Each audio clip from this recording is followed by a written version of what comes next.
خواب ڈریمز۔ آج ہم جانیں گے خوابوں کے متعلق کہ ان کی کیا اہمیت ہے ہماری زندگی میں اور کتنے اقسام ہیں خواب کے اور ہماری زندگی پر اس کے کیا اثرات مرتب ہوتے ہیں۔ نیند کی حالت میں آنے والے احساسات، خیالات اور حالات کو ہم خواب کا نام دیتے ہیں، اور شرعی اور اسلامی لحاظ سے اور مفسرین کے مطابق خواب 3 قسم کے ہوتے ہیں۔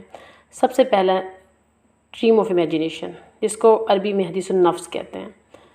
وہ ایسے خواب ہوتے ہیں جو ہماری امیجینیشن اور ہماری خواہشات کی وجہ سے اور دن میں ہونے والے معاملات کے مطابق ہمارے نیند میں آتے ہیں۔ دوسری قسم کے خواب ہوتے ہیں ایول ڈریمز، جن کو ہم نائٹ میئر کہتے ہیں۔ یہ حلم عربی میں اس کو کہتے ہیں، اور یہ ٹیریفائڈ ہوتے ہیں، اور اس کے بارے میں کنفرمیشن یہی ہے کہ جو ڈر کر اٹھ جائے وہ شیطان کی طرف سے خواب ہیں، وہ ریجیکٹڈ خواب ہیں۔ ان کے بارے میں حکم ہے کہ بیڈ ڈریمز کو کسی کو بھی مت بتائیے گا۔ رسول کریم صلی اللہ علیہ وسلم نے کہا تھا، اگر تم برے خواب دیکھو تو کسی کو مت بتاؤ، بلکہ اٹھ کر اعوذ باللہ من الشیطان الرجیم پڑھو اور ایک دفعہ سپلٹ کرو اور اپنی سائڈ بدل کر سو جاؤ۔ تیسرے نمبر کے خواب ہیں اپازیٹیو ڈریمز، ان کو مبشرات کہتے ہیں۔ یہ بشرا سے نکلا ہے، خوشخبری سے۔ رویات بھی کہتے ہیں، اور قرآن پاک میں بھی آیا لقد صدق اللہ ورسولہ الرؤیا بالحق، کہ تحقیق اللہ اور اس کے رسول کے جو خواب ہیں وہ سچ ہیں۔ اور اس کے بارے میں ایک دفعہ ایک صحابیہ پریشان تھی، اداس تھی۔ رسول کریم صلی اللہ علیہ وسلم نے ان سے پوچھا کہ آپ کیوں پریشان ہیں؟ تو وہ کہہ رہی تھی کہ نبوت ختم ہو گئی تو وحی کا سلسلہ بھی ختم ہو جائے گا، میں آسودہ ہوں۔ تو آپ نے فرمایا خوش ہو جاؤ، خواب نبوت کا 30واں یا 38 یا 40واں حصہ روایات میں آیا ہے کہ ہے، یعنی کہ خواب کے اندر ایسی انفارمیشن ملتی ہے ہمیں۔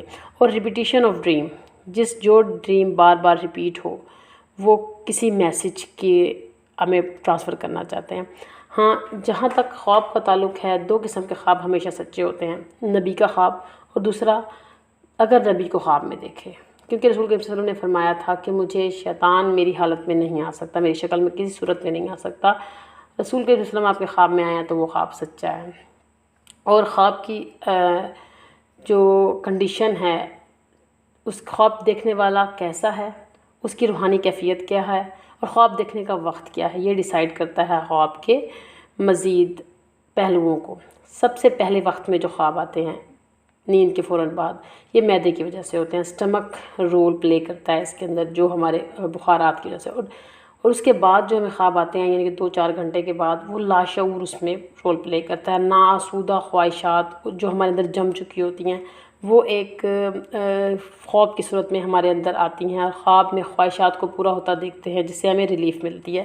یہ اللہ تعالیٰ کا بنایا ہوا ایک نظام ہے جس سے ہماری خواہشات کو ریلیف دینے کے لیے ڈریمز آتے ہیں۔ اس کے علاوہ فجر کے نماز کے فوراً بعد یا اس سے پہلے جو خواب آتے ہیں وہ اطلاعی، یعنی کہ میسیجز والے خواب ہوتے ہیں، اور اس پہ بھی ڈیپینڈ کرتا ہے کہ روحانیت میں خواب دوپہر 2 بجے کے بعد نہیں بتانے چاہیے۔ اور دوسری بات اس میں یہ ہے کہ برا خواب کسی کو بھی نہیں سنانا چاہیے۔ خواب کی تعبیر کے بارے میں ہے کہ جس کو اس کا علم ہو صرف اس کو بتایا جائے، کیونکہ خواب کی تعبیر معلوم کرنا کوئی عام بات نہیں ہے۔ تعبیر پوچھنا کوئی عام چیز نہیں ہے، یہ بہت پیچیدہ علم ہے، یہ ہر آدمی کے بس کی بات نہیں ہے۔ یہ نہیں میں ہم انکار کرتے کہ کوئی تعبیر بتانے والا نہیں ہے، ضرور ہوں گے، لیکن بہت قلیل ہیں، بہت تھوڑے ہیں۔ تو کوشش کیجیے خواب کی تعبیر پوچھیے ہی مت۔ خواب کے لیے زمین، زمانہ، حالات، ماحول، معاشرہ، آدمی، موسم، سب کچھ ڈیفرنٹ ہوتا ہے۔ بہت ہی الگ قسم کی سائیکالوجی ہے خواب کی۔ خواہ مخواہ کسی سے خواب مت پوچھیے، کیونکہ اگر وہ آپ کو خواب غلط تعبیر بتا دیتا ہے تو خواب ضائع ہو جاتا ہے۔ تو یہ رسول کریم صلی اللہ علیہ وسلم نے ہمیں منع کیا تھا۔ اور خواب کی تعبیر بہت زیادہ مختلف ہوتی ہے، حقیقت سے ہٹ کر ہوتی ہے، جس کا کوئی انتہا نہیں ہے، یعنی کہ اتنی ڈیفرنٹ ہوتی ہے کہ آپ سوچ نہیں سکتے۔ رسول کریم صلی اللہ علیہ وسلم فرماتے ہیں کہ میں نے خواب دیکھا ہے کہ میں دودھ پی رہا ہوں، اس کے بعد دودھ میں نے حضرت عمر رضی اللہ عنہ کو دیا، انہوں نے خوب دودھ پیا اور ان کے ناخنوں سے دودھ نکل رہا تھا۔ تو پوچھی گئی تعبیر تو آپ نے فرمایا علم۔ تو اب دیکھیے دودھ اور علم کا کیا تعلق ہے۔ اس طرح رسول کریم صلی اللہ علیہ وسلم نے ایک دفعہ بتایا کہ میں نے خواب دیکھا ہے کہ میرے صحابہ کچھ کپڑے سینے تک ہیں، کسی کی پنڈلی تک ہیں، کسی کے پیٹ تک ہیں، اور حضرت عمر رضی اللہ عنہ کا جو کپڑے ہیں وہ پاؤں سے پیچھے لٹک رہے ہیں۔ تو پوچھی گئی تعبیر تو آپ نے فرمایا علم۔ دیکھیے خواب کی جو تعبیر ہوتی ہے وہ بالکل ہی ڈیفرنٹ ہوتی ہے، اس لیے ہر ایرے ویرے سے خواب نہیں پوچھنے چاہیے۔